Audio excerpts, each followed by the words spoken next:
Welcome back to Final Fantasy XIII. What's on the agenda today? Is it more hunts? I bet it's more hunts. Yes and no. We're actually going to go explore another optional... This is actually an optional part even of the XIII. I like how those guys were lying down, and then you just walk in on them and they're like, oh shit. That's almost as though somebody had an actual idea that wasn't designed around by executives. Yeah, they actually run away from you on the field. Huh. It's almost cute in a way. It's astonishing how close this game manages to get to just being really good. I mean, you know, relatively speaking.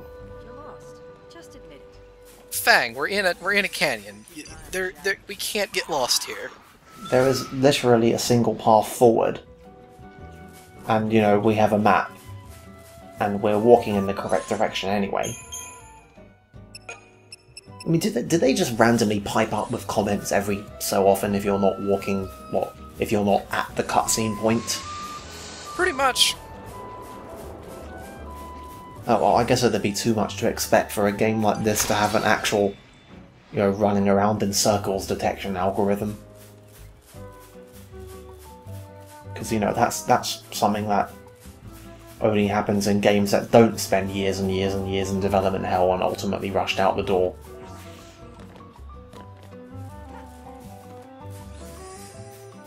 They were just sleeping, Lightning. Why did we have to go murder them? For CP? I don't see the conflicts here.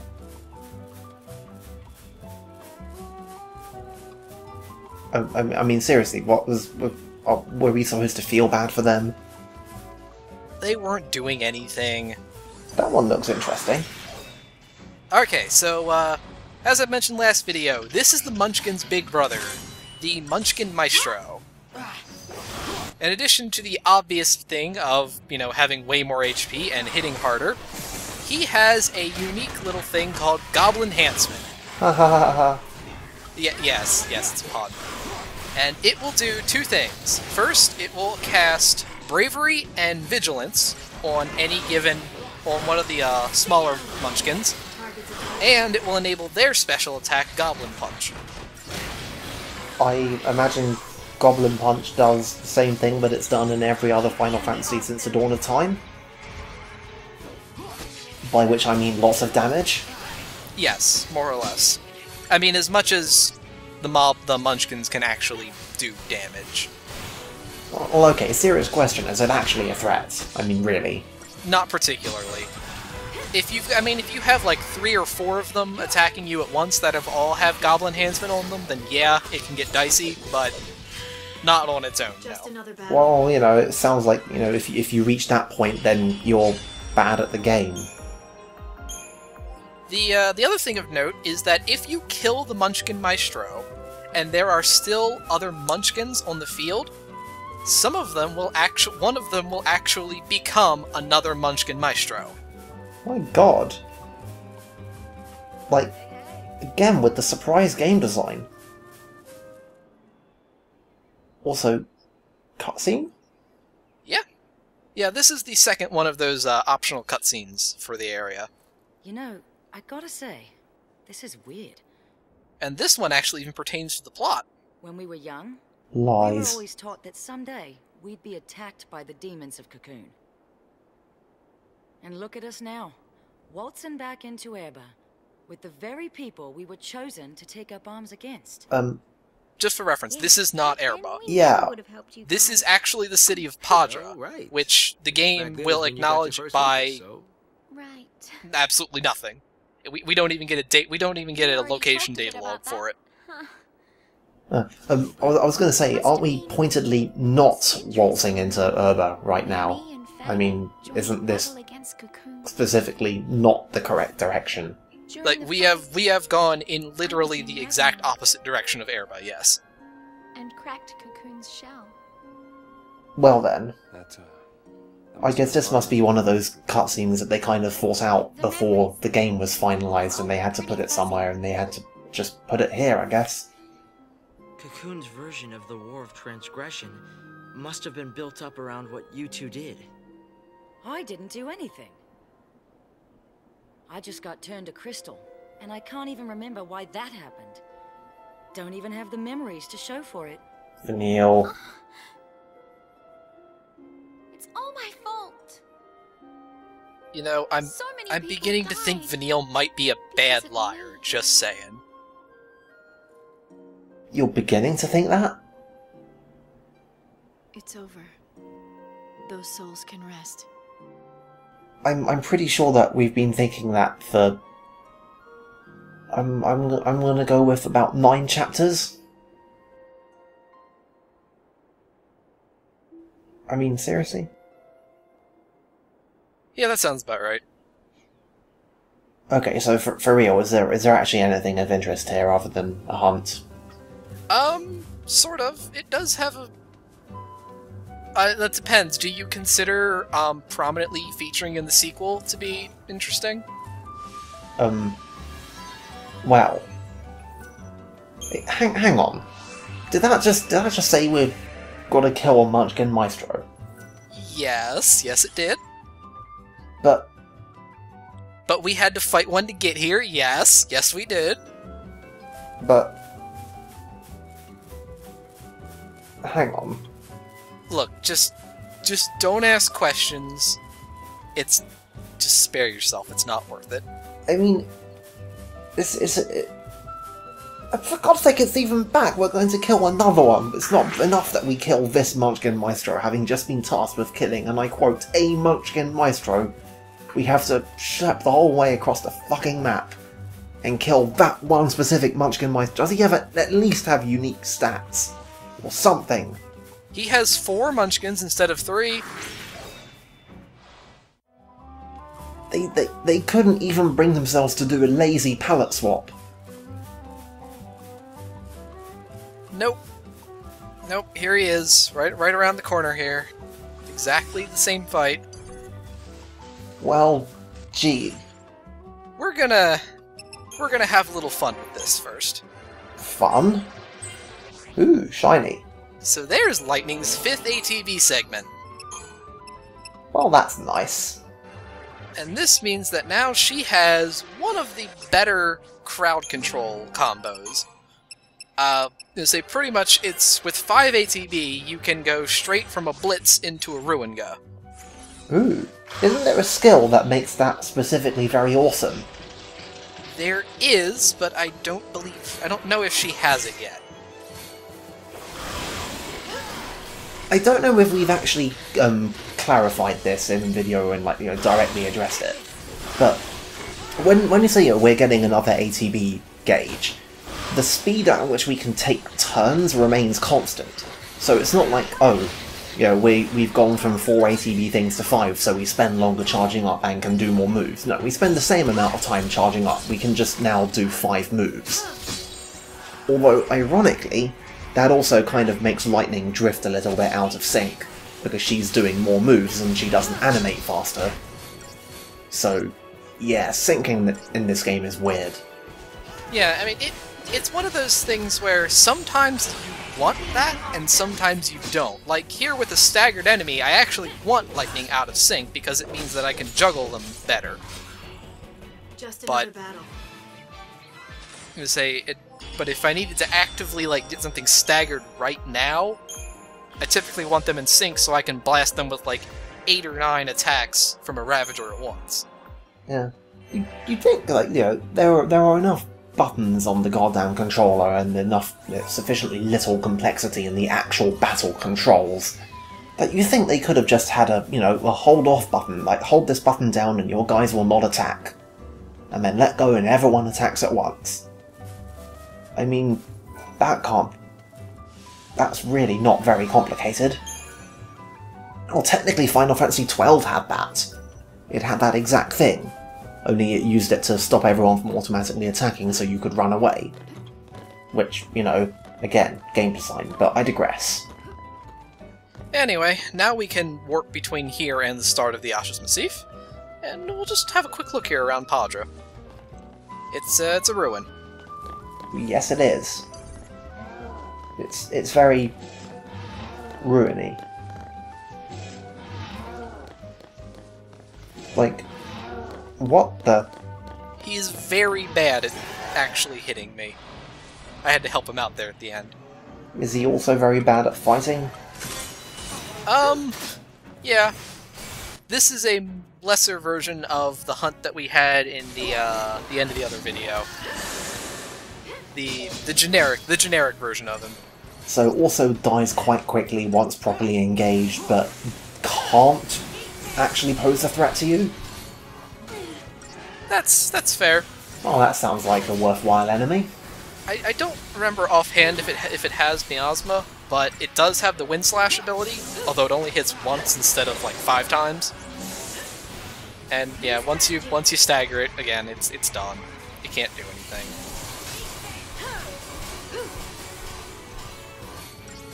It's kind of a little bit astounding how, you know, even despite my continued efforts to apply concentrated hate to every aspect of this game, I am still a total sucker for just seeing a mountain of giant yellow glowing numbers come out of something. I'm pretty sure that's exactly what Square Enix are counting on from most of their players. But maybe I'm just being cynical. Well, actually, no, that's a lie. I'm definitely being cynical, but you know what I mean. And to accompany our flying enemies, we have another one of the shambling guys as well. Taxons punch you really hard. That's really about all they do. Okay. I mean, you can see they do a lot of damage. Like, after like 2 or 3 swings, Hope is almost down for the count.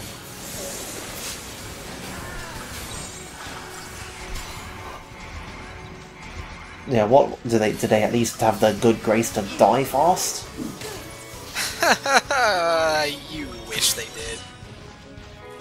Okay. So they don't die fast. Well, nothing with a stagger point of 125% will die fast. It's not the stagger point, it's the HP. They stagger very, very easily, and they are weak to every element, but they just have like 230,000 HP. Oh boy. Well, I guess you could say this fight is going to be taxing.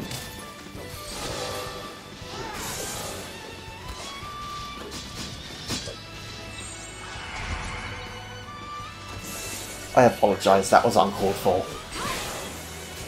Yeah, the other annoying thing there is, you can see I switched back to Relentless Assault here.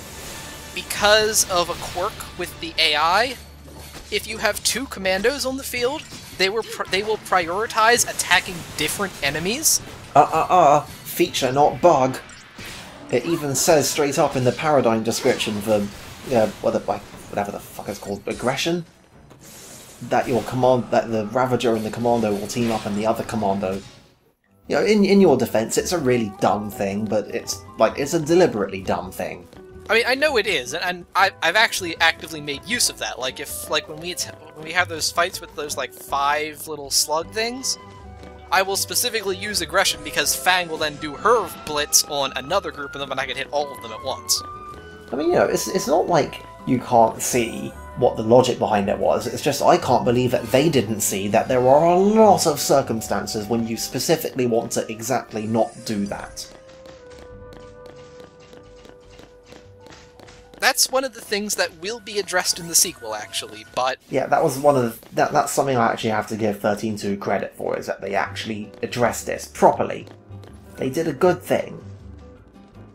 Anyway, this is a green seat stone. I wonder what the hell this is. The Undying, huh? Aren't all Seath Undying? I mean, I thought that was like their thing. Yeah, it is, and... So, do these guys, like, die even less? Where did everything go? Well, I mean, I'm not going to waste the chance. I might as well go grab the treasure ball since nothing's there anymore. I guess. Certainly wasn't going to fight 4 Taxons for it. So what's with the bizarre thing that we were just walking around back there? that's something that will actually come up after we clear this hub. Well, okay then. We might as well use what little CP we have real quick. Oh yeah, it's a point actually. Nodes up this high in the Crystarium are expensive, but they add a lot of numbers, so even if you only have enough CP to get one thing, it's usually worth it. Because, you know, numbers, they go up a lot. Anyway, we're going to start this fight in Protection. Specifically because we really need Hope to be dropping buffs, and I really want Lightning ready to with Isuna. Because it's another one of these guys, and you know what that means. This fight is so special that it has its own cutscene. This had better be good. Like, we even get boss music and fancy camera angles. Alright, so yeah, again. Oh. Yeah, so now we have Deprotect, D-Shell, Poison, and Daze in the mix. So, again, like I said, you really want somebody on Medic ready and waiting. Yeah, this looks like one of those fights where Medicine Sin really pays for itself. Also, we really want those buffs up. Veil is incredibly important, and oh yeah, there's the other thing. Levin Bolt is basically like Air Slash was for the last, for the other hunt we did like this. Except it's actually in an element that we actually have a fucking bar spell for. God damn it, Square Enix. Yeah, so pretty much once you really want to get Shell up, you want to get Veil up, and you want to get Bar Thunder up. Once you get that, you're pretty safe to start attacking it. I forget, does Hope have the Synergist thing, Boon, I think it's called? I don't know if he has Boon offhand or not. Like, you'd have thought the primary Synergist would get it early. In case we've lost anyone, Boon is a Synergist passive that refreshes everyone's buffs whenever you add a new one. I think we talked about Jinx last video, so it's the Synergist version of that. It's really handy. Yeah, also this fight is nasty because Miasma will pretty much wipe out your buffs if it lands, even with Veil up, so... I guess, like, does the Veil protection thing only apply to having debuffs added? Or does it... I don't know. I think it reduces the chance of everything, like, debuff related, but... Because I can kind of see the sort of internal computer logic of that is a traffic light in the background. That is a traffic light in the background. What the hell?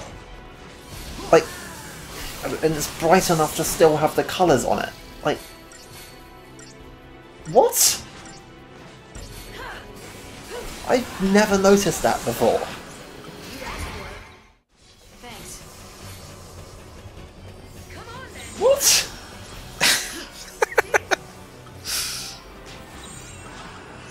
What the hell was I even talking about before I don't even know, but anyway, once you get him low on health, he will start spamming the hell out of Levin Bolt. That sounds irritating. Right there, like that's 3 in a row right there. Christ. So, yeah, fortunately, his stagger meter is so huge that you're going to kill him long before you actually stagger him. Because while he takes half damage from all elements, he's weak to magic. Okay. Yeah, so a couple of Ravagers will just murder him. Or even, like, you know, sounds like you want a Commando with Ruin then.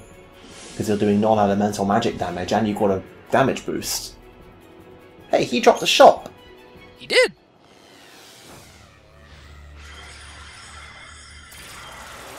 The R&D depot. Oh, I remember that shop. Yeah, that's the shop that sells the catalysts. And lord, are they expensive. Oh, and there's a certain other thing that it sells. That's incredibly important. So hey, that thing just did a thing. Yeah. That happened. Okay. Anyway, that's it for Padra. That's really all that's out here. So just that one random fight. Yep. There are, I believe, 7 Undying across all of Pulse, and clearing them. And if you clear them all, you get a trophy for it. But Well, you can get a lot of trophies just for clearing hunts. yeah, but there is a specific one for doing all of the Undying, and that's the first of them. Well, okay then. So as I said, so that's gonna be it, and we're gonna be heading back to the Arklet Steppe next, actually. Can we at least teleport most of the way back? Well, no, because there's one more thing we need to see. Okay. I can't help but notice that we're standing in place. Oh, okay, we're jump cutting. Well, that's almost as good as teleporting, I'll take that.